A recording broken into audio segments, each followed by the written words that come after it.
형수님 더 이상은 못 참겠어요. 도련님 괜찮아요. 온기가 전해지는 것 같아요. 안녕하세요. 시니어 화이팅입니다. 오늘 준비한 이야기는 충격적이지만 끝까지 들어보시면 서로의 이야기에 공감하실 거예요. 좋아요와 구독 눌러주시면 더 재미있는 사연으로 찾아뵙겠습니다. 그럼 시작하겠습니다. 형의 장례식이 끝난 지 한 달이 흘렀어요. 하지만 집안은 여전히 그날의 무거운 공기를 벗어나지 못하고 있었죠. 준호는 매일 아침 눈을 뜰 때마다 형이 살아있던 시절을 떠올렸어요. 형이 아침마다 신문을 읽으며 커피를 마시던 모습, 아이들에게 숙제를 봐주던 모습들이 생생했죠. 어머니 순애는 며칠째 말수가 더욱 줄어들었어요. 원래도 말이 많지 않은 분이었지만 이제는 하루 종일 방에만 계시며 나오시지 않았어요. 가끔 부엌에서 혼자 밥을 드시는 모습을 보면 준호의 가슴이 먹먹해졌죠. 어머니, 저녁 같이 드실까요? 순애는 고개만 살짝 끄덕였어요. 대답 대신 그릇을 들고 다시 방으로 들어가셨죠. 준호는 텅 빈 식탁을 바라보며 한숨을 내쉬었어요. 형수 지연의 집은 걸어서 10분 거리에 있었어요. 준호는 매일 그 길을 지나다니면서도 정작 문 앞에 서기가 어려웠죠.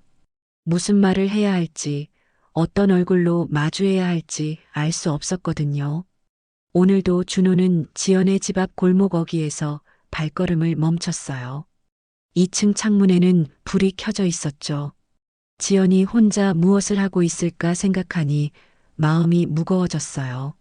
조카는 학교에 갔을 테고 지연은 또 혼자 시간을 보내고 있을 거예요. 들어가 볼까? 입술로만 중얼거린 말이었어요. 하지만 준호의 발은 움직이지 않았죠. 형이 살아있을 때는 그렇게 자주 놀러 갔었는데 이제는 왜 이렇게 어색한 걸까요? 집으로 돌아가는 길에 준호는 동네 아주머니들과 마주쳤어요. 평소 같으면 반갑게 인사를 나눴을 텐데 오늘은 시선만 스치고 지나갔죠. 아주머니들의 수군거리는 소리가 뒤에서 들려왔어요. 준호가 요즘 많이 힘들어 보이더라. 그럴 만도 하지. 형을 그렇게 잃고 나니. 그 말들이 준호의 귀에 닿았지만 돌아보지는 않았어요. 모든 게 달라져 버린 일상 속에서 준호는 자신이 무엇을 해야 할지 모르겠다는 생각만 들었죠. 집에 도착해서 현관문을 열자 어머니가 거실에 앉아 계셨어요. 손에는 형의 사진이 들려 있었죠. 어머니, 순애가 사진을 바라보며 말했어요. 이 사진 보니까 네 형이 어릴 때 생각이 나더라. 순애의 목소리는 평소보다 더 작았어요. 준호는 어머니 옆에 앉으며 사진을 함께 바라봤죠. 형의 웃는 얼굴이 여전히 따뜻해 보였어요. 형수는 어떻게 지내실까요? 어머니가 깊은 한숨을 내쉬며 대답했어요. 그 사람도 힘들 거야. 우리보다 더. 순애는 사진을 가슴에 안으며 작게 한숨을 내쉬었어요. 준호는 더 이상 무슨 말을 해야 할지 몰랐죠. 그저 어머니 옆에 가만히 앉아 있을 뿐이었어요. 밤이 깊어갈수록 집안의 정적은 더욱 무거워졌어요. 준호는 자신의 방에 누워 천장을 바라보며 생각했죠. 내일도 모레도 이런 하루가 계속될까요? 언제쯤이면 이 무거운 공기가 거칠까요? 형이 없는 세상에서 준호는 어떻게 살아가야 할지 막막하기만 했어요.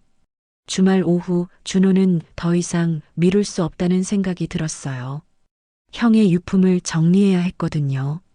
어머니 순애는 아직 그런 일을 할 수 있는 상태가 아니었고 형수 지연 혼자서는 너무 버거울 것 같았죠. 준호가 지연의 집 문을 두드렸을 때 안에서 발소리가 들렸어요. 문이 열리자 지연이 나타났죠.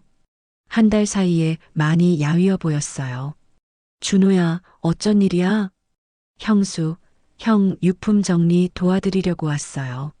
지연은 잠시 망설이더니 고개를 끄덕였어요. 고마워. 사실 혼자서는 엄두가 안 났거든. 거실로 들어서자 형의 흔적들이 고스란히 남아 있었어요. 책상 위에 안경, 소파에 놓인 신문, 벽에 걸린 가족 사진들까지. 마치 형이 잠시 나갔다 돌아올 것만 같았죠. 지연이 안방으로 안내했어요. 옷장 위쪽에는 큰 상자 하나가 놓여 있었죠. 저 상자 안에 네 형이 소중히 여기던 물건들이 들어 있어. 근데 너무 높아서 혼자서는 내릴 수가 없었거든. 준호가 의자를 가져다 놓고 상자를 내렸어요. 생각보다 무거웠죠. 상자를 바닥에 내려놓자 지연이 옆에 앉았어요. 둘 다 한동안 상자만 바라봤죠. 같이 열어볼까요? 준호가 조심스럽게 물었어요. 지연이 작게 고개를 끄덕였죠. 준호와 지연이 동시에 상자 뚜껑에 손을 올렸어요. 그 순간 둘의 손끝이 살짝 스쳤죠. 상자 안에는 예상보다 많은 것들이 들어 있었어요. 낡은 일기장, 가족여행 사진들, 그리고 봉투에 든 편지가 몇 통 있었죠. 가장 위에는 USB 하나가 놓여 있었어요. 지연이 편지 중 하나를 꺼내 들었어요. 봉투에는 준호의 목소리는 떨렸고 더 이상 무슨 말을 해야 할지 알 수 없었어요. 왜 이런 편지를 써놨을까? 마치 무슨 일이 생길 걸 알고 있었던 것처럼. 지연의 목소리가 떨렸어요. 준호는 어떻게 위로해야 할지 몰랐죠. 그저 지연의 옆에 가만히 앉아 있을 뿐이었어요. 준호가 다른 사진들을 꺼내보니 가족 모임 때 찍은 사진들이 대부분이었어요. 형과 지연이 웃고 있는 모습, 조카가 어렸을 때 사진들, 그리고 어머니와 함께 찍은 사진들까지. 이 사진들 보니까 옛날 생각이 많이 나네요. 준호가 조심스럽게 말했어요. 지연이 눈물을 닦으며 사진을 바라봤죠. 네 형은 정말 가족을 사랑했어. 특히 너를 많이 아꼈지. 저도 형을 정말 좋아했어요. 어릴 때부터 형은 제게 든든한 버팀목이었거든요. 두 사람은 한동안 말없이 사진들을 정리했어요. 그러다 지연이 USB를 들어 올렸죠.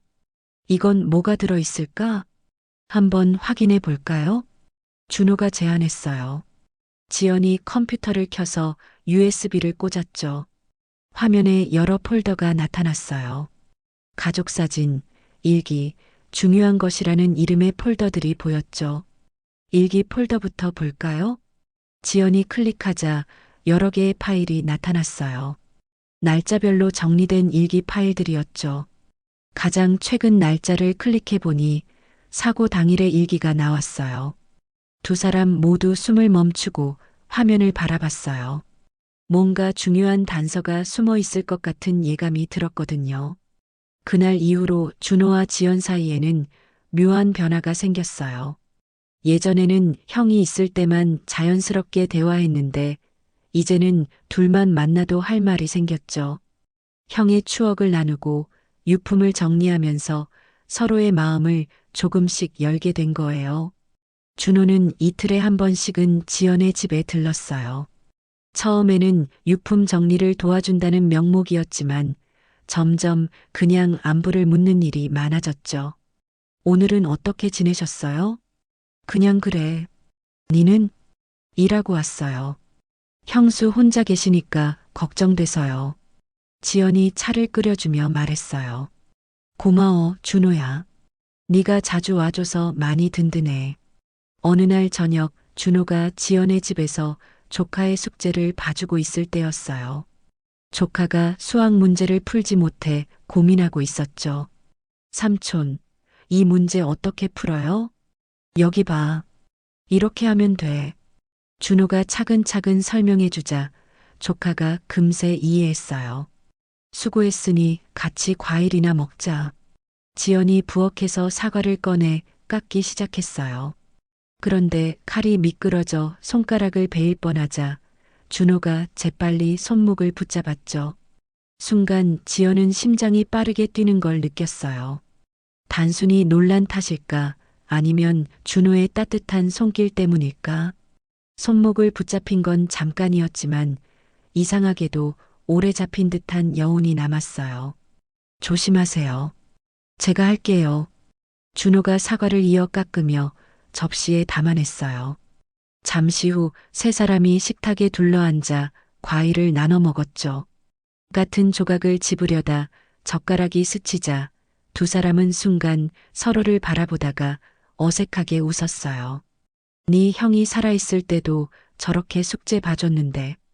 그 말에 준호의 가슴이 뭉클해졌어요. 형의 자리를 대신하고 있다는 생각이 들었거든요. 제가 할 수 있는 일이니까요. 고마워. 정말로. 지연의 목소리에 진심이 담겨 있었어요. 준호는 그 순간 이상한 감정을 느꼈죠. 형수를 도와주는 것 이상의 무언가가 마음속에서 싹트고 있었어요. 며칠 후 준호가 동네 상점에서 장을 보고 나오는데 옆집 아주머니와 마주쳤어요. 준호야, 요즘 형수 집에 자주 가는구나. 네, 혼자 계시니까 가끔 도와드리고 있어요. 그래, 가족끼리 챙겨주는 건 좋은데 조심해야 할 것도 있어. 아주머니의 말톤에 뭔가 의미심장한 부분이 있었어요. 준호는 불편함을 느꼈지만 대답했어요. 네, 알겠습니다. 집에 돌아온 준호는 어머니에게 조심스럽게 물어봤어요. 어머니, 제가 형수 집에 자주 가는 거 어떻게 생각하세요? 순애가 잠시 생각하더니 대답했어요. 가족이니까 도와주는 건 당연하지. 하지만 사람들 입이 무섭다는 것도 알아둬야 해. 무슨 말씀이세요? 젊은 남자가 사별한 여자 집에 자주 드나들면 아무리 가족이라도 이상하게 보는 사람들이 있단다. 어머니의 말에 준호는 충격을 받았어요. 자신은 그저 가족으로서 도와주고 있을 뿐인데 다른 사람들은 다르게 볼 수 있다는 걸 처음 깨달았거든요. 그날 밤 준호는 잠들지 못했어요. 지연과의 관계에 대해 깊이 생각해 봤죠. 정말로 자신은 형수를 가족으로만 생각하고 있는 걸까요? 아니면 언제부터인가 다른 감정이 생긴 걸까요? 다음 날 준호는 평소와 다르게 지연의 집 앞을 그냥 지나쳤어요. 하지만 저녁 때 조카가 전화를 걸어왔죠. 삼촌, 오늘 안 와요? 수학 숙제 도와달라고 엄마가 기다리고 계세요. 아, 그래. 조금 이따 갈게. 전화를 끊은 후 준호는 복잡한 심정이었어요. 거리를 두려고 해도 이미 이들의 일상에 깊숙이 들어와 있었거든요. 지연의 집에 도착했을 때 지연이 문을 열며 말했어요. 오늘은 안 올 줄 알았는데. 조카가 전화해서요. 준호의 대답이 평소보다 차가웠어요. 지연이 그걸 눈치챘는지 조심스럽게 물었어요. 혹시 무슨 일 있어? 아니에요. 그냥 요즘 좀 바빠서요. 하지만 준호의 마음속에는 혼란만 가득했어요. 이 관계가 과연 괜찮은 건지 자신도 확신할 수 없었거든요. 그리고 더욱 두려운 건 지연을 볼 때마다 형수 이상의 감정이 생기고 있다는 사실이었어요. 준호는 며칠째 지연의 집을 피해 다녔어요. 하지만 마음은 계속 그쪽으로 컴퓨터 화면에 불빛이 보였어요. 지연이 뭔가를 보고 있는 것 같았죠. 준호는 한참을 망설이다가 문을 두드렸어요. 준호야? 문이 열리자 지연이 놀란 표정으로 말했어요. 며칠 보지 못한 사이 더 야위어 보였죠. 형수, 안녕하세요. 그동안 못 와서 죄송해요. 괜찮아. 바쁘니까 그럴 수 있지. 지연의 목소리에는 서운함이 섞여 있었어요. 준호는 그걸 알아챘지만 모른 척했죠. 혹시 지난번에 본 USB 다시 볼 수 있을까요? 형 일기를 좀 더 읽어보고 싶어서요. 지연이 고개를 끄덕였어요.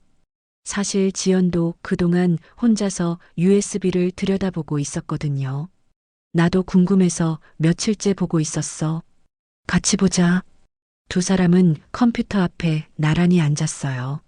준호는 지연과의 거리가 가까워진 게 의식됐지만 애써 화면에 집중했죠.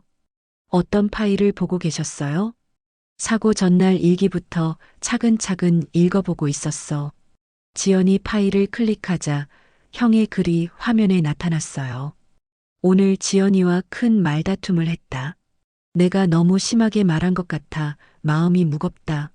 준호와 지연이 동시에 숨을 멈췄어요. 지연의 얼굴이 순식간에 창백해졌죠.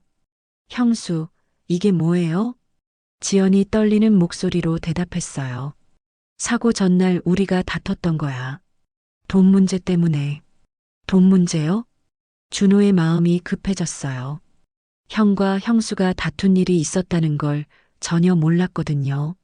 지연이 계속 읽어내려갔어요. 지연이는 내가 빚을 숨기고 있다는 걸 눈치챈 것 같다. 어떻게 말해야 할지 모르겠다. 내일 아침에 모든 걸 털어놓아야겠다. 빚이요? 준호가 놀라서 물었어요. 지연은 이미 눈물이 글썽글썽했죠. 네 형이 사업 때문에 빚을 져놨던 거야. 나한테 숨기고 있었어. 그런 일이 있었다는 걸 왜 말 안 하셨어요? 말할 수 없었어. 네 형이 죽은 게 내 잘못 같아서. 지연의 목소리가 떨렸어요. 준호는 이해할 수 없었죠. 형수 잘못이 뭐가 있어요? 그날 밤 우리가 소리 지르며 싸웠어. 네 형이 화가 난 상태로 집을 나간 거야. 지연이 고백을 시작했어요. 준호는 숨을 죽이고 들었죠. 사업이 잘 안 된다는 건 알고 있었어. 하지만 빚까지 있다는 건 몰랐거든. 통장을 확인하다가 이상한 출금 내역을 발견했어. 그래서 물어보신 거예요? 응. 처음엔 조심스럽게 물어봤는데 네 형이 자꾸 딴청을 피우더라고. 그래서 나도 화가 나서 소리를 질렀어. 지연의 눈에서 눈물이 흘러내렸어요. 준호는 어떻게 반응해야 할지 몰랐죠. 도대체 우리 집에 빚이 얼마나 있는 거야? 나한테 왜 숨기는 거야? 이렇게 소리쳤어. 형이 뭐라고 했어요? 화를 내면서 나갔어. 답답하다. 공기 좀 쐬고 오겠다고 하면서 지연이 손으로 얼굴을 가렸어요. 준호는 지연의 어깨가 떨리는 걸 보며 마음이 아팠죠. 그게 마지막이었어. 1시간 후에 사고 소식을 들었거든. 준호의 머릿속이 복잡해졌어요. 형이 화가 난 상태로 운전을 하다가 사고가 난 거였어요. 그렇다면 지연이 자책하는 것도 이해가 됐죠. 형수, 그건 형수 잘못이 아니에요. 내가 그렇게 다그치지 않았다면 네 형이 화내며 나가지 않았을 거야. 지연의 목소리에는 깊은 죄책감이 담겨 있었어요. 준호는 지연을 위로하고 싶었지만 무슨 말을 해야 할지 알 수 없었어요. 형수가 모르셨던 빚은 얼마나 돼요? 3천만 원 정도. 나 혼자서는 감당하기 어려운 금액이야. 준호가 충격을 받았어요. 그 정도 빚이라면 지연 혼자서는 정말 힘들 거예요. 왜 그동안 혼자 끙끙 앓으셨어요? 저라도 있는데. 니한테 무슨 부담을 줘. 니도 아직 젊고 니 인생도 있는걸. 지연의 말에 준호의 가슴이 뭉클해졌어요. 이런 상황에서도 자신을 걱정해주는 지연이 고마우면서도 동시에 더욱 마음이 끌렸죠. 이건 정말 위험한 감정이야. 준호는 속으로 경고했지만 지연의 떨리는 어깨를 보니 그냥 지나칠 수가 없었어요. 형수, 저도 도와드릴 수 있어요. 혼자 감당하지 마세요. 지연이 고개를 들어 준호를 바라봤어요. 그 순간 둘의 시선이 마주쳤죠. 준호는 지연의 눈에서 고마움과 동시에 다른 감정도 읽을 수 있었어요. 두 사람 모두 이 순간이 위험하다는 걸 알고 있었어요. 하지만 아무도 먼저 시선을 돌리지 않았죠. 그날 밤 지연은 처음으로 모든 걸 털어놨어요. 준호 앞에서 숨겨왔던 진실을 하나씩 꺼내놓는 것이 마치 무거운 짐을 내려놓는 기분이었죠. 하지만 동시에 더 큰 무게가 가슴을 짓눌렀어요. 그게 다가 아니야, 준호야. 지연이 컴퓨터 화면을 끄며 말했어요. 준호는 지연의 표정에서 더 큰 고민이 있다는 걸 직감했죠. 더 있어요? 그날 네 형과 싸운 이유가 단순히 빚 때문만이 아니었어. 지연의 목소리가 더욱 작아졌어요. 준호는 숨을 죽이고 기다렸죠. 사실 나도 네 형한테 숨기고 있던 게 있었거든. 지연이 손을 떨며 서랍을 열었어요. 안에서 병원 진료 기록지를 꺼내 들었죠. 이게 뭐예요? 준호가 조심스럽게 물었어요. 지연이 기록지를 준호에게 건네며 말했어요. 임신 확인서야. 준호의 눈이 커졌어요. 예상하지 못한 말이었거든요. 임신이요? 사고 일주일 전에 확인했어. 하지만 네 형한테는 말하지 못했어. 지연의 눈에서 눈물이 흘러내렸어요. 준호는 어떻게 반응해야 할지 몰라 당황했죠. 그는 주머니에서 손수건을 꺼내 지연에게 건네려다 순간적으로 직접 눈가를 닦아주었어요. 지연은 놀란 듯 눈을 깜빡였지만 곧 고개를 숙이며 손수건을 꼭 쥐었죠. 잠깐의 접촉이었지만 둘 사이에 흐르는 공기는 묘하게 달라져 있었어요. 왜 말씀 안 하셨어요? 말했지. 정말이야? 우리한테 둘째가 생긴 거야? 그런데 내가 돈 얘기를 꺼내자 금세 표정이 굳어지고 한숨만 늘었어. 준호의 가슴이 답답해졌어요. 형이 잠깐의 기쁨 뒤에 얼마나 큰 부담을 짊어지고 있었는지 느껴졌거든요. 그래서 더 언성이 높아졌어. 나는 지금 형편에 무슨 악이냐고 소리쳤고 네 형은 방법을 찾아볼게라고 했어. 그런데 그 목소리엔 절망이 묻어 있었어. 지연의 눈가가 붉어졌어요. 그때 내가 마지막으로 한 말이 지금도 가슴을 찌르고 있어. 뭐라고 하셨어요? 지연이 망설이다가 힘겹게 입을 열었어요. 이럴 거면 차라리 아이를 포기하는 게 낫지 않겠어? 이렇게 말했어. 준호가 숨을 멈췄어요. 그 말이 형에게 얼마나 큰 상처였을지 짐작됐거든요. 네 형 얼굴이 굳어지더니 아무 말 없이 나가버렸어. 지연이 흐느끼기 시작했어요. 준호는 어떻게 위로해야 할지 몰랐죠. 그게 마지막이었어. 1시간 후에 사고 소식을 들었거든. 형수, 그건 형수 잘못이 아니에요. 준호가 간절히 말했지만 지연은 고개를 저었어요. 내가 그 말을 하지 않았다면 네 형이 그렇게 환한 얼굴로 집을 나가지 않았을 거야.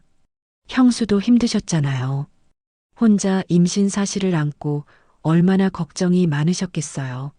지연의 눈물이 다시 흐르자 준호는 잠시 망설이다가 손수건으로 또다시 그녀의 눈가를 살짝 닦아주었어요. 이번엔 지연이 그의 손길을 뿌리치지 않았습니다. 고마워, 준호야. 네가 그렇게 말해줘서. 그런데 아기는 어떻게 됐어요? 지연은 잠시 침묵하다가 떨리는 목소리로 대답했어요. 장례가 끝난 직후 내 품에 있던 작은 희망마저 사라졌어. 준호의 가슴이 먹먹해졌어요. 형을 잃고 아이까지 지켜내지 못한 지연의 고통이 얼마나 깊을지 상상조차 할 수 없었거든요. 형수, 정말 힘드셨겠어요. 그래서 더 죄책감이 들어. 내가 그날 밤 다르게 행동했다면 지금 우리 가족이 모두 함께 있을지도 모르잖아. 지연의 목소리에는 깊은 절망이 담겨 있었어요. 준호는 그녀를 안아주고 싶었지만 그럴 수 없다는 걸 알고 있었죠. 대신 준호는 지연의 손을 조심스럽게 잡았어요. 형수, 이제 혼자 끙끙 앓지 마세요. 제가 있잖아요. 지연이 준호를 바라봤어요. 그 순간 둘 사이에는 말로 표현할 수 없는 감정이 흘렀죠. 슬픔을 나누는 가족 이상의 무언가가 느껴졌어요. 준호는 자신의 마음이 위험한 방향으로 흘러가고 있다는 걸 알았어요. 하지만 이 순간 지연을 혼자 두고 떠날 수는 없었거든요. 그날 밤 집에 돌아온 준호는 좀처럼 잠들 수가 없었어요. 지연의 손을 잡았던 순간이 계속 머릿속을 맴돌았죠. 그 감정이 단순한 위로가 아니라는 걸 스스로도 알고 있었어요. 이러면 안 되는데. 준호는 침대에 누워 천장을 바라보며 자신을 다그쳤어요. 지연은 형수였고 형이 세상을 떠난 지 2달밖에 안 됐거든요. 하지만 마음은 생각처럼 정리되지 않았어요. 다음 날 저녁 준호는 다시 지연의 집을 찾았어요. 이상하게 그 집에 가면 마음이 편해지는 것 같았죠. 지연이 반갑게 맞아주며 따뜻한 차를 끓여줬어요. 어제 그렇게 털어놓고 나니까 마음이 조금은 가벼워진 것 같아. 지연의 목소리는 담담했지만 눈가엔 여전히 피로가 남아 있었어요. 준호는 고개를 끄덕였죠. 형수도 혼자서 많이 힘드셨을 거예요. 고마워, 준호야. 네가 있어서 이렇게 버틸 수 있는 것 같아. 지연이 안경을 벗어 테이블 위에 내려놓았어요. 렌즈에 김이 서려 흐릿하게 보이자 준호가 무심코 안경을 집어 손수건으로 닦아주었죠. 그 순간 손끝이 지연의 손등에 스치자 두 사람 모두 잠시 말을 잃었어요. 지연은 순간 가슴이 철렁 내려앉는 기분이었고 준호는 심장이 괜히 빠르게 뛰는 걸 느꼈습니다. 그때 지연이 서랍에서 꺼낸 USB를 건네줬어요. 혹시 이것도 봐줄래? 네 형이 정리해둔 건데 아직 열어보지 못했어. 준호는 고개를 끄덕이며 컴퓨터에 USB를 꽂았어요. 여러 파일 목록 중에 음성 파일이 눈에 띄었죠. 지연이 조심스럽게 하나를 눌렀어요. 곧 형의 목소리가 방안을 채웠어요. 준호야, 혹시 내게 무슨 일이 생기면 지연이와 우리 가족을 부탁한다. 짧은 한마디였지만 준호의 가슴은 철렁 내려앉았어요. 형은 단순히 가족을 부탁한 것뿐인데 준호는 그 말이 마치 지금 자신에게 던져진 경고처럼 들렸죠. 내가 혹시 형의 자리를 넘보고 있는 건 아닐까? 평범한 부탁이었는데 준호의 마음속에서 죄책감과 불안으로 크게 번져갔어요. 음성이 끝나자 방안은 고요해졌어요. 지연은 눈시울을 훔치며 떨리는 목소리로 말했어요. 네 형이 지금도 곁에 있는 것 같아. 준호는 아무 대답도 하지 못했어요. 형의 말은 따뜻했지만 그 따뜻함이 오히려 자신을 옥죄는 쇠사슬처럼 느껴졌죠. 저 오늘은 이만 가볼게요. 준호가 급히 자리에서 일어섰어요. 지연은 놀란 표정으로 그를 바라봤죠. 벌써? 조금만 더 있다 가지 그래? 아니에요. 갑자기 급한 일이 생각나서요. 준호는 서둘러 집을 나섰어요. 밤 공기가 차갑게 스며들었지만 오히려 숨이 트이는 것 같았죠. 그러나 마음은 더욱 무거워졌어요. 형이 지켜보고 있는 것 같아. 길을 걸으며 준호는 계속 형의 목소리를 떠올렸어요. 그저 부탁이었을 뿐인데 지금의 자신에게는 날카로운 경계선처럼 들렸죠. 집에 도착한 준호는 어머니에게 간단히 인사만 하고 방으로 들어갔어요. 거울 앞에 서서 자기 얼굴을 똑바로 바라봤죠. 나는 지금 뭘 하고 있는 거지? 형의 목소리가 마음속에서 메아리, 또 자신이 제대로 된 선택을 하고 있는지도 알 수 없었죠. 준호가 지연의 집을 피한 지 일주일이 지났어요. 그동안 준호는 일에만 집중하려 했지만 마음 한구석은 계속 불안했죠. 지연이 혼자서 잘 지내고 있을지, 조카는 괜찮을지 걱정이 끊이지 않았어요. 목요일 저녁 준호가 퇴근해서 집에 들어서자 어머니 순애가 심각한 표정으로 기다리고 계셨어요. 준호야, 네 조카가 전화했다. 준호의 가슴이 덜컥했어요. 혹시 무슨 일이 생긴 건 아닐까 싶었거든요. 무슨 일인데요? 내일 학교에서 가족 참관 수업이 있다고 하더라. 아빠 대신 삼촌이 와달라고 부탁하던데. 순애의 말에 준호는 복잡한 심정이 됐어요. 지연과 거리를 두기로 했는데 조카 때문에 다시 만나야 하는 상황이 된 거였죠. 형수는 뭐라고 하시던가요? 지연이가 전화를 바꿔서 말하더라. 네가 바쁜 거 아는데 미안하다고, 조카가 워낙 간절히 부탁해서 어쩔 수 없다고. 준호는 고민에 빠졌어요. 조카를 실망시키고 싶지 않았지만 지연과 만나는 것도 부담스러웠거든요. 어떻게 할래? 어머니가 물었어요. 준호는 한참을 망설이다가 대답했어요. 가야죠. 조카가 기다리고 있는데. 다음 날 오후 준호는 조카의 학교에 도착했어요. 교실 입구에서 지연을 마주쳤을 때 두 사람 모두 어색한 기색을 감추지 못했죠. 고마워, 준호야. 정말 미안해. 지연이 조심스럽게 말했어요. 준호는 괜찮다는 듯 고개를 끄덕였지만 내심은 편치 않았어요. 조카는 어디 있어요? 저기서 친구들이랑 있어. 네가 온다고 하니까 아침부터 들떠 있었어. 준호가 시선을 돌리자 조카가 손을 흔들며 뛰어왔어요. 삼촌, 정말 왔구나.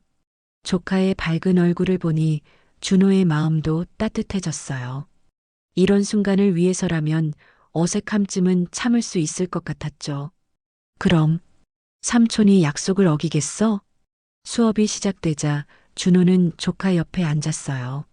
선생님이 가족에 대한 그림을 그리는 시간이라고 설명했죠. 조카가 크레파스를 들고 열심히 그림을 그렸어요. 삼촌, 이것 봐. 조카가 그린 그림에는 4명의 사람이 그려져 있었어요. 엄마, 자기, 그리고 하늘 위의 아빠, 그 옆에는 삼촌이 그려져 있었죠. 아빠는 하늘에서 우리를 지켜보고 있어. 그리고 삼촌이 아빠 대신 우리를 도와주고 있어. 조카의 말에 준호의 가슴이 뭉클해졌어요. 동시에 마음 한편으로는 무거운 책임감이 느껴졌죠. 삼촌, 요즘 왜 안 와? 엄마가 심심해하는 것 같아. 조카의 솔직한 말에 준호는 어떻게 대답해야 할지 몰랐어요. 지연이 옆에서 그 말을 듣고 있는 것도 부담스러웠죠. 삼촌이 요즘 일이 좀 바빠서 그래. 미안해. 그래도 가끔은 와줘. 엄마가 혼자 있으면 울 때가 있어. 조카의 말에 준호는 깜짝 놀랐어요. 지연이 혼자서 우는 모습을 상상하니 마음이 아팠거든요. 수업이 끝나고 교실을 나오면서 지연이 조심스럽게 말했어요. 커피 한잔 할까? 준호는 망설였어요. 하지만 조카가 기대에 찬 눈으로 바라보니 거절하기 어려웠죠. 잠깐만이요. 근처 카페에 앉아 조카가 아이스크림을 먹는 동안 준호와 지연은 어색한 침묵을 이어갔어요. 조카가 화장실에 간 사이 지연이 입을 열었어요. 혹시 내가 뭔가 잘못했어? 요즘 연락도 없고. 지연의 목소리에는 서운함과 걱정이 섞여 있었어요. 준호는 어떻게 설명해야 할지 몰랐죠. 아니에요. 그냥 일이 바빠서요. 정말로?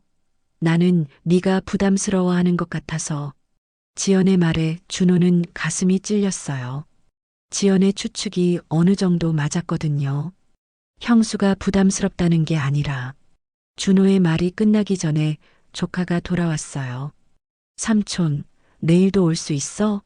숙제 도와달라고 엄마가 부탁하래. 조카의 순수한 부탁에 준호는 또다시 고민에 빠졌어요. 아이의 기대를 저버리기는 어려웠지만 지연과의 관계는 여전히 복잡했죠. 내일은 좀 바쁠 것 같아. 조카의 얼굴이 실망으로 어두워졌어요. 지연도 아쉬운 표정을 감추지 못했죠. 그럼 주말에는? 토요일 오후에 시간 있으면. 지연이 조심스럽게 제안했어요. 준호는 조카의 기대에 찬 눈빛을 보며 마음이 흔들렸죠. 생각해 볼게요. 집으로 돌아가는 길에 준호는 더욱 혼란스러워졌어요. 조카의 순수한 마음과 지연의 외로움을 외면할 수는 없었지만 자신의 감정을 통제하는 것도 쉽지 않았거든요. 형이 정말 원했던 게 뭘까? 준호는 형의 목소리를 다시 떠올렸어요. 가족을 부탁한다는 말이 단순히 경제적 도움만을 의미하는 걸까요? 아니면 더 깊은 의미가 있는 걸까요? 조카의 그림 속에서 자신이 아빠 대신 가족을 지키는 모습을 봤을 때 준호는 복잡한 감정을 느꼈어요. 책임감과 동시에 자신이 정말로 형의 자리를 대신하려는 건 아닌지 하는 두려움도 들었거든요. 주말이 되자 준호는 결국 조카의 부탁을 거절할 수 없었어요. 토요일 오후 지연의 집에 도착하자 조카가 현관까지 뛰어나와 반겼죠. 삼촌, 정말 왔구나. 약속했잖아. 숙제 뭐 도와주면 되는 거야? 수학이랑 과학. 엄마가 모른다고 했어. 조카와 함께 문제를 풀며 깔깔 웃는 소리가 거실에 퍼졌어요. 부엌에서 저녁을 준비하던 지연도 그 소리를 듣고 모처럼 웃음을 지었죠. 오랜만에 집안에 따뜻한 기운이 돌았어요. 삼촌, 이 문제는 어떻게 풀어? 여기 봐. 이런 식으로 계산하면 돼. 준호가 차근차근 설명해 주자 조카가 금세 고개를 끄덕였어요. 지연이 조용히 다가와 말했죠. 네 형이랑 똑같아. 설명하는 방식까지. 야, 사실 니한테 숨기고 있던 게 또 있어. 준호는 의자를 바짝 당기며 앉았어요. 방금 전까지 따뜻하던 분위기가 서서히 무거워졌죠. 무슨 얘기예요? 지연은 서랍을 열어 두툼한 서류 뭉치를 꺼냈어요. 손끝이 떨리고 있었죠. 네 형이 남긴 빚이 내가 말한 것보다 훨씬 많아. 준호의 표정이 굳었어요. 얼마나 더요? 3천만 원이 아니라 8천만 원이야. 준호는 서류를 받아들고 눈을 훑었어요. 여러 금융기관의 대출 서류와 카드 명세서가 빼곡히 들어 있었죠. 8천만 원. 네 형이 사업 확장한다고 여기저기서 빌렸나 봐. 나도 며칠 전에야 정확히 알았어. 준호는 숨이 막혔어요. 3천만 원도 큰 금액인데 8천만 원이라니 상상이 안 됐죠. 어떻게 그걸 혼자 감당하셨어요? 못 감당하고 있어. 매달 이자만 200만 원 넘게 나가. 지연의 목소리가 떨렸어요. 준호는 그제야 지연이 왜 그렇게 야위어 보였는지 알 것 같았죠. 형수 혼자 월급으로는 불가능해. 그래서 이 집을 팔려고 해. 지연은 손으로 이마를 짚으며 고개를 떨궜어요. 하지만 이 집도 담보로 잡혀 있어서 팔아도 빚을 다 못 갚을 것 같아. 준호는 할 말을 잃었어요. 상황이 생각보다 훨씬 심각했거든요. 왜 진작 말씀 안 하셨어요? 지연은 힘겹게 웃으며 대답했어요. 네가 아이랑 즐겁게 있는 걸 보니까 더는 숨기면 안 되겠다 싶었어. 나 혼자 감당하기엔 너무 버거워. 지연의 눈가에 눈물이 맺혔어요. 준호는 가슴이 저려 아무 말도 할 수 없었죠. 그래서 조카랑 어떻게 하실 거예요? 일단 전세집으로 이사 가려고 해. 내가 일을 더해서 조금씩 갚아나가려고. 전세집으로요? 어머니랑 같이 살까도 생각했는데 어머니가 좋아하지 않으실 것 같아. 준호는 복잡한 마음이 됐어요. 전통적인 성향의 어머니 순애가 며느리와 함께 사는 걸 부담스러워할 게 뻔했거든요. 언제까지 이 집 문제를 정리하셔야 해요? 다음 달 말까지. 이미 한 달 늦었어. 지연이 손으로 얼굴을 가렸어요. 어깨가 떨리는 게 눈에 보였죠.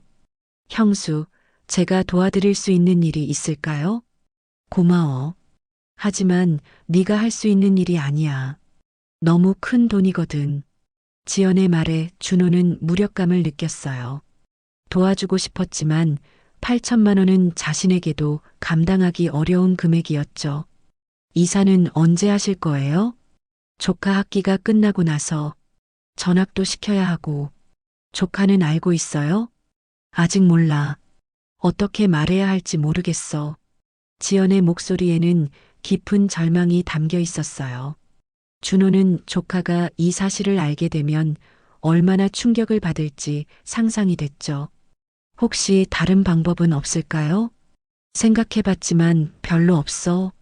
주변에 손 벌리기도 창피하고 더 막막해.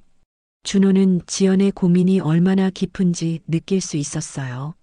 어떤 선택을 해도 쉽지 않은 상황이었죠. 형수, 혼자 결정하지 마세요.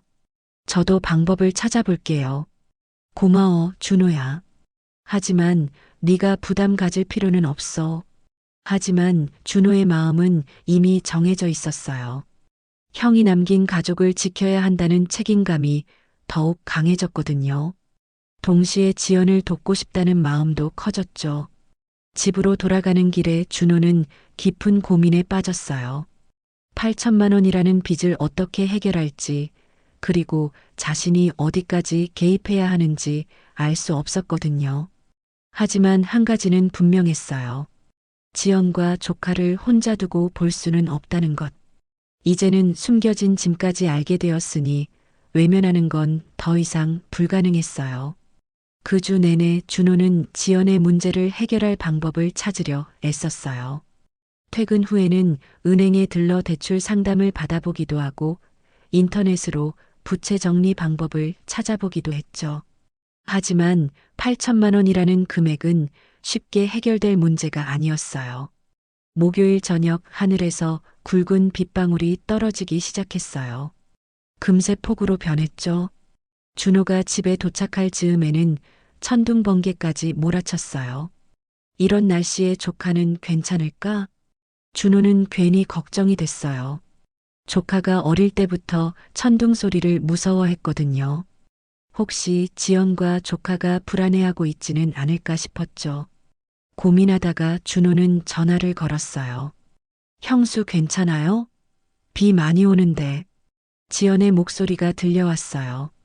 고마워. 아이는 친구 집에서 자고 온다고 했어. 하지만 뭐가 문제예요? 우리 집 전기가 나간 것 같아. 아까부터 계속 깜빡거리더니 완전히 꺼졌어. 준호는 걱정이 됐어요. 이런 폭우에 혼자 전기도 없는 집에 있다니. 제가 가볼까요? 전기 문제는 위험할 수 있어요. 아니야, 괜찮아. 너도 이 비에 나오면 안 되지.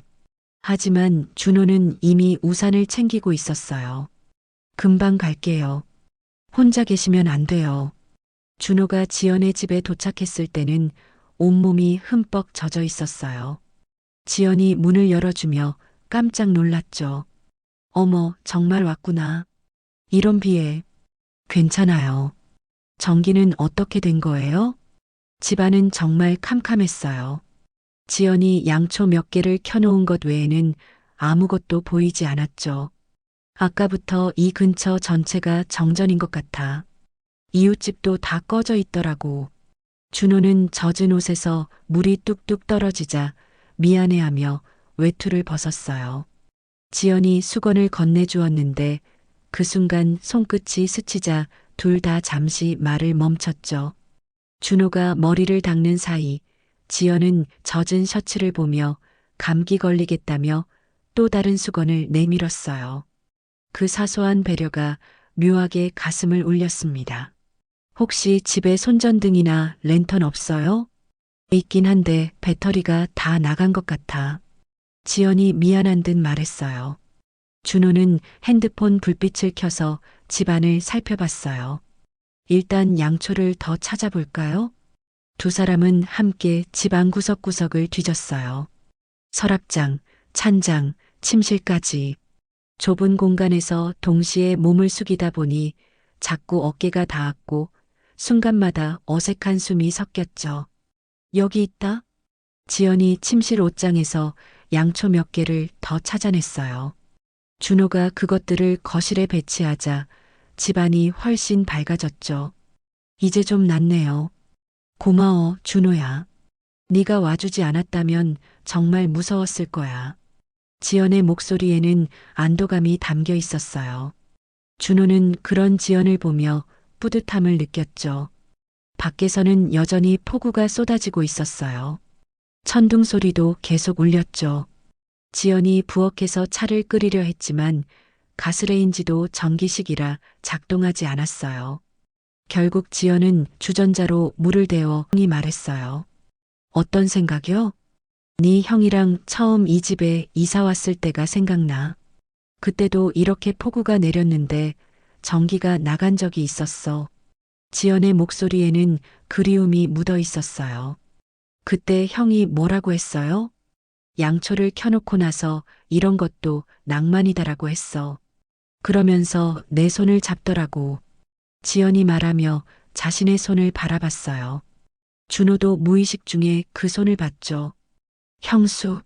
준호가 부르고 싶었던 말이 많았지만 어떻게 시작해야 할지 알 수 없었어요. 요즘 네가 와서 도와주는 걸 보면 네 형이 생각나는 것 같으면서도 다른 느낌이 들어. 지연의 고백에 준호의 가슴이 뛰기 시작했어요. 어떤 느낌이요? 잘 모르겠어. 네 형과는 다른 사람인데 왜 이렇게 편안하고 든든할까?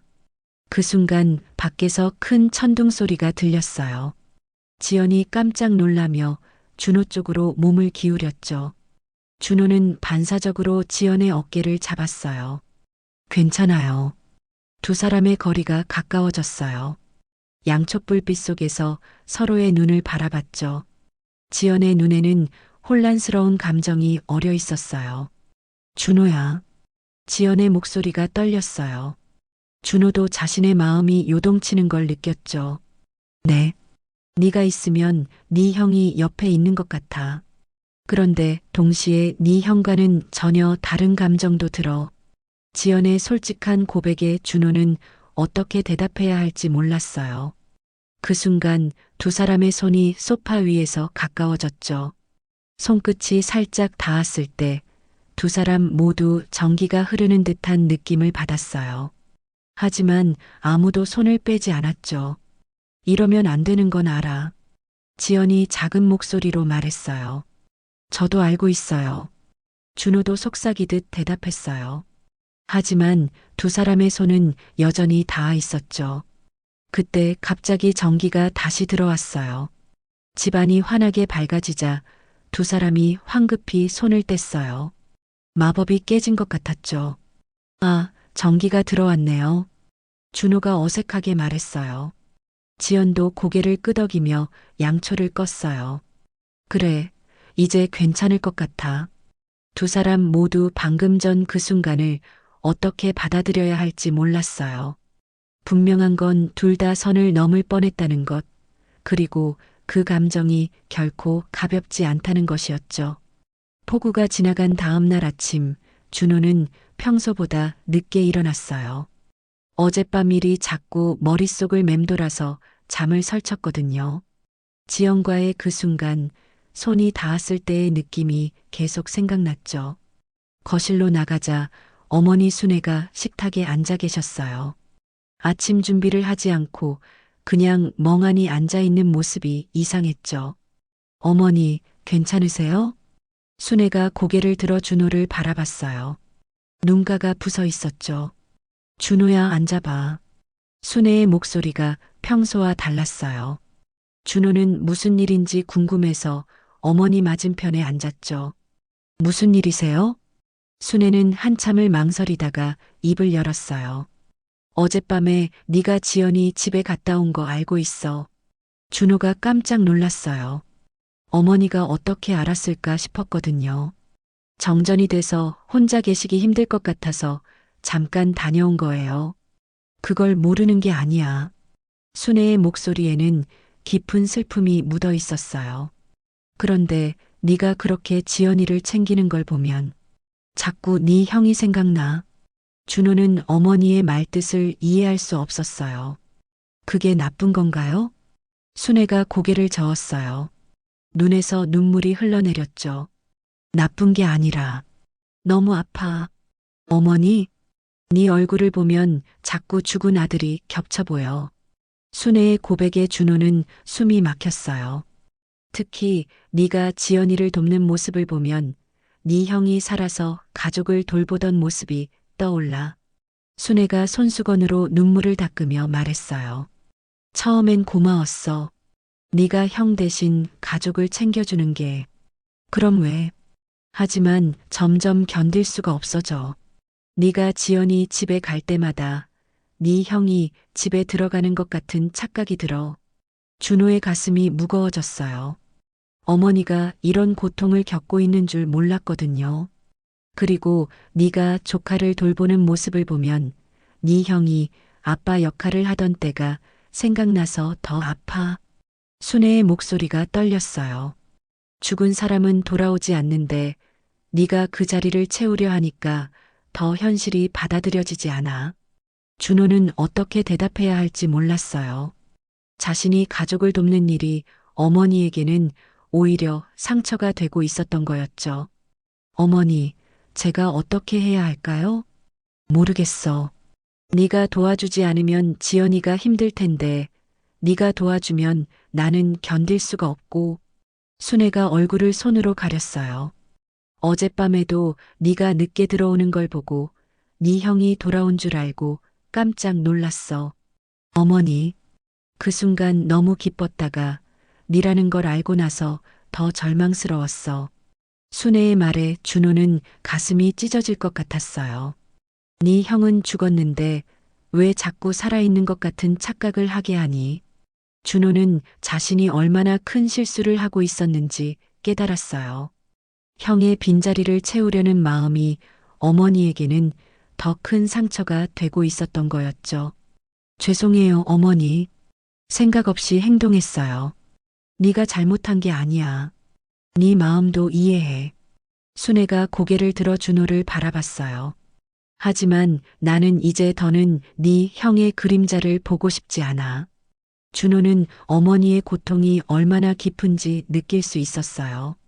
자신이 형의 역할을 하려 할수록 어머니는 형의 부재를 더 절실히 느끼게 되는 거였죠. 앞으로 어떻게 하면 될까요? 니는 네 인생을 살아. 지연이는 다른 방법을 찾아야 할 거야. 순애의 말에 준호는 복잡한 마음이 됐어요.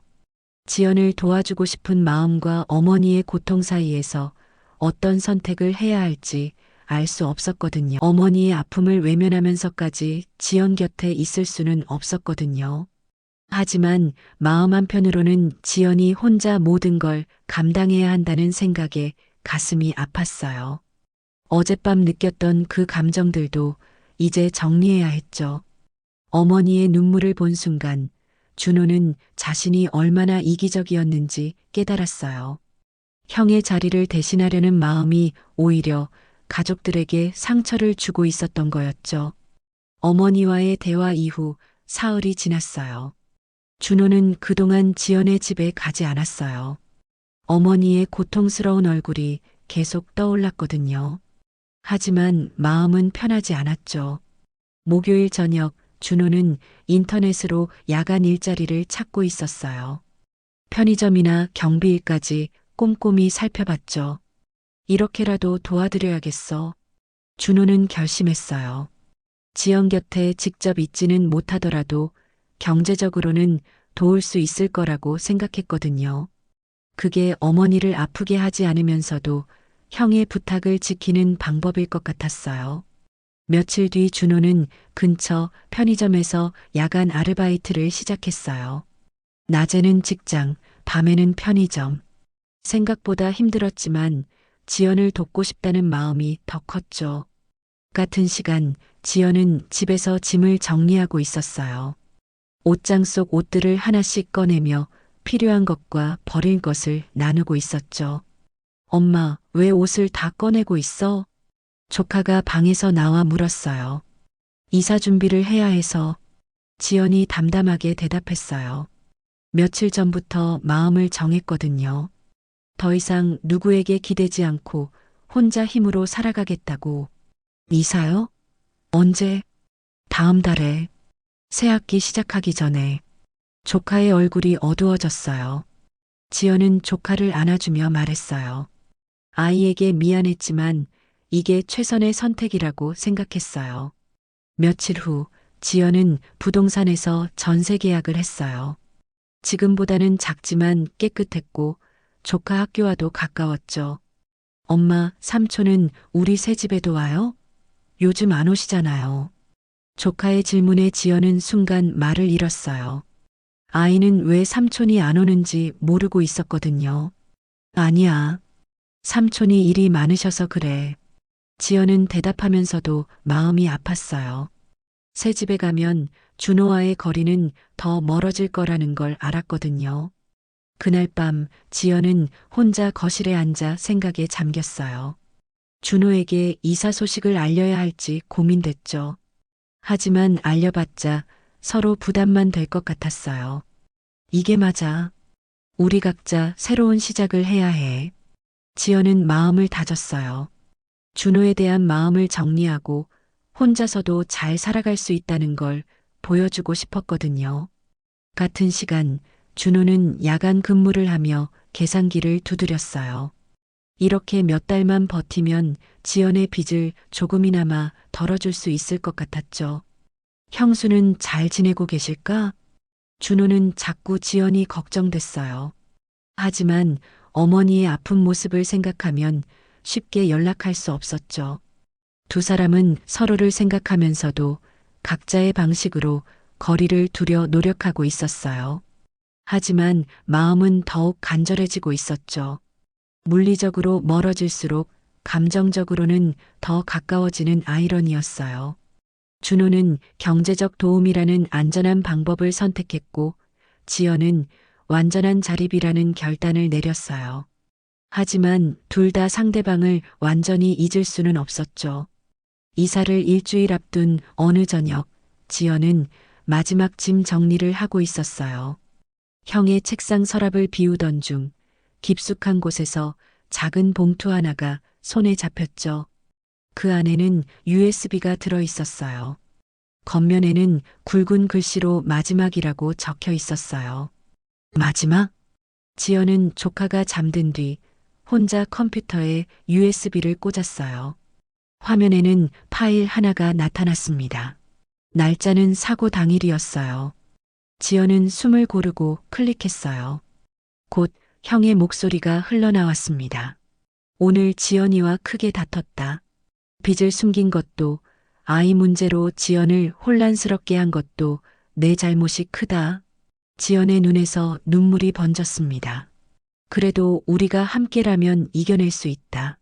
공기 좀 쐬고 와서 지연이에게 사과해야겠다. 그리고 방법을 찾아야지. 힘들어도 우리 아이니까 꼭 지켜야 한다. 형의 목소리는 화가 나 있지 않았습니다. 오히려 차분하고 결심에 차 있었죠. 잠시 후 녹음 속에서 휴대폰 벨소리가 울렸습니다. 준호에게서 전화가 왔네. 형이 통화 버튼을 눌렀습니다. 준호야? 응, 형이야. 전화 너머로 준호의 목소리가 들렸습니다. 형, 내일 어머니 생신이잖아요. 깜빡했어요. 선물은 준비 못했는데 어떡하죠?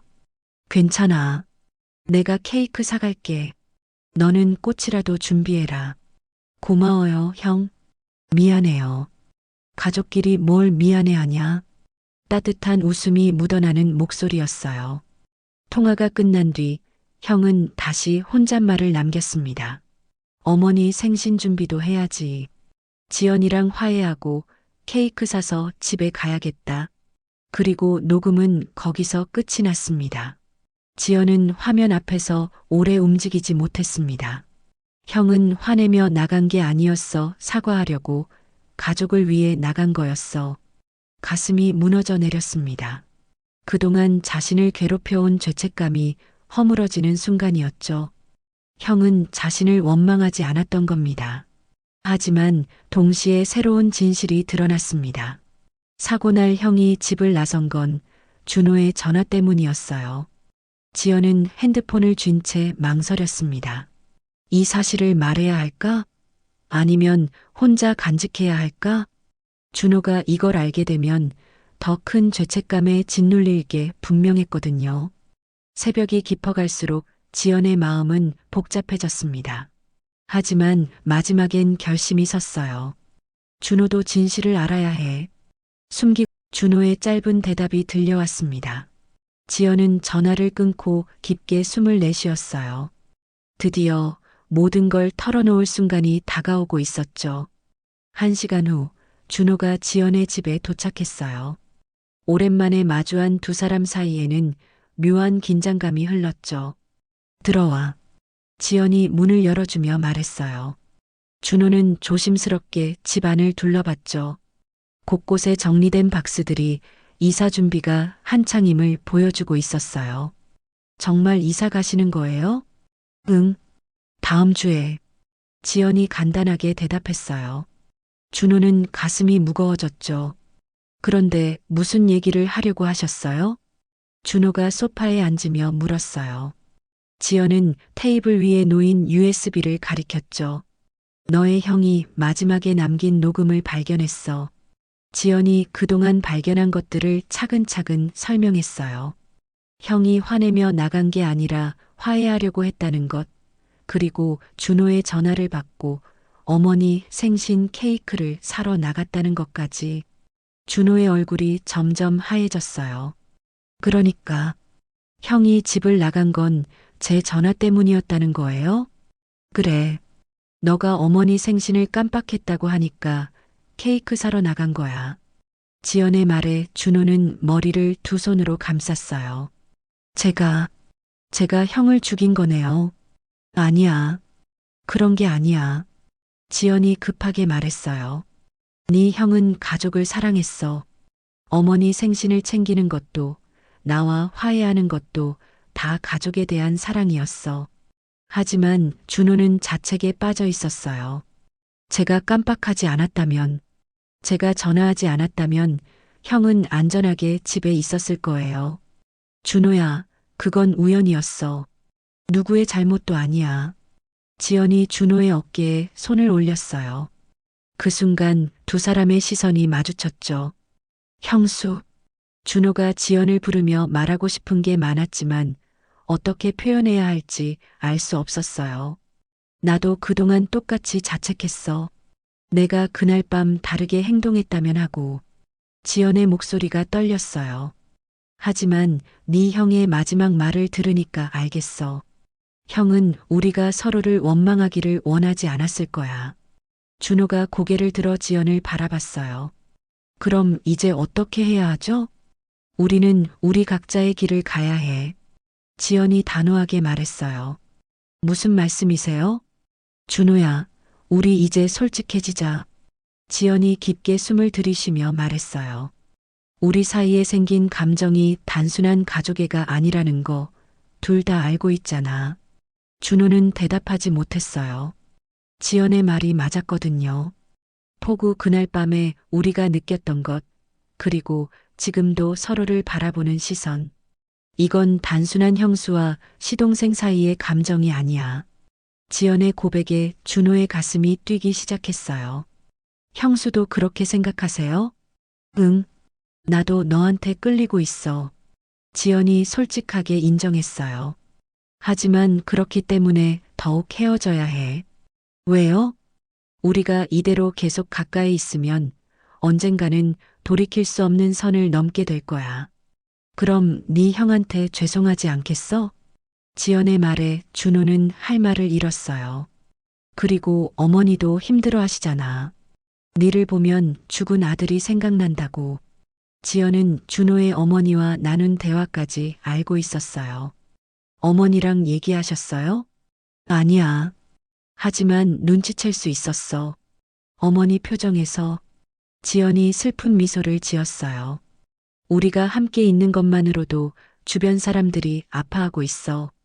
그게 맞는 일일까? 준호는 지연의 말을 부정할 수 없었어요. 어머니의 고통, 동네 사람들의 시선, 그리고 형에 대한 죄책감까지 모든 것이 그들의 관계를 가로막고 있었거든요. 그럼 정말 이별하자는 거예요? 응. 서로에게 좋은 기억으로 남는 게 나을 것 같아. 지연이 눈물을 참으며 말했어요. 나는 새로운 곳에서 새로운 시작을 할 거고 너는 네 인생을 살아가는 거야. 형수를 잊을 수 있을까요? 잊으려고 하지 마. 그냥 다른 자리에 간직해두는 거야. 지연이 준호의 손을 잡았어요. 마지막으로 느끼는 따뜻함이었죠. 네 형이 우리에게 준 마지막 선물이 이거인 것 같아. 서로를 진짜로 알게 되고 또 제때 놓아줄 수 있게 된 거. 준호도 지연의 손을 꼭 잡았어요. 형수, 새로운 곳에서 행복하세요. 너도 좋은 사람 만나서 행복해. 두 사람은 한동안 그렇게 손을 잡고 있었어요. 말하지 않아도 서로의 마음을 알 수 있었죠. 그럼 이제 정말 안녕인 거네요. 응, 안녕. 준호가 일어서서 문으로 향했어요. 문 앞에서 돌아보니 지연이 창가에 서서 그를 바라보고 있었죠. 두 사람은 서로에게 작은 손짓으로 마지막 인사를 건넸어요. 그리고 준호는 그 집을 나섰죠. 거리를 걸으며 준호는 생각했어요. 이것이 진짜 사랑이라면 때로는 놓아주는 것도 사랑의 한 형태일 수 있다고. 형이 자신들에게 마지막으로 가르쳐 준 것이 바로 그것일지도 모른다고. 6개월이 지났어요. 봄이 다시 돌아왔고 동네 벚꽃들이 만개했죠. 준호는 매일 아침 출근길에 지연이 살았던 집 앞을 지나갔어요. 지금은 다른 가족이 살고 있었지만 여전히 그 집을 볼 때마다 지연이 생각났어요. 하지만 예전처럼 아픈 마음은 아니었어요. 따뜻하고 그리운 기억으로 자리 잡았죠. 준호는 여전히 편의점에서 야간 일을 하고 있었어요. 처음엔 지연을 돕기 위해 시작한 일이었지만 이제는 다른 이유가 생겼거든요. 모은 돈으로 조카를 위한 장학 적금을 만들었어요. 매달 일정 금액을 넣어서 조카가 대학에 갈 때 쓸 수 있도록 준비하고 있었죠. 이것도 형이 바랐던 일일 거야.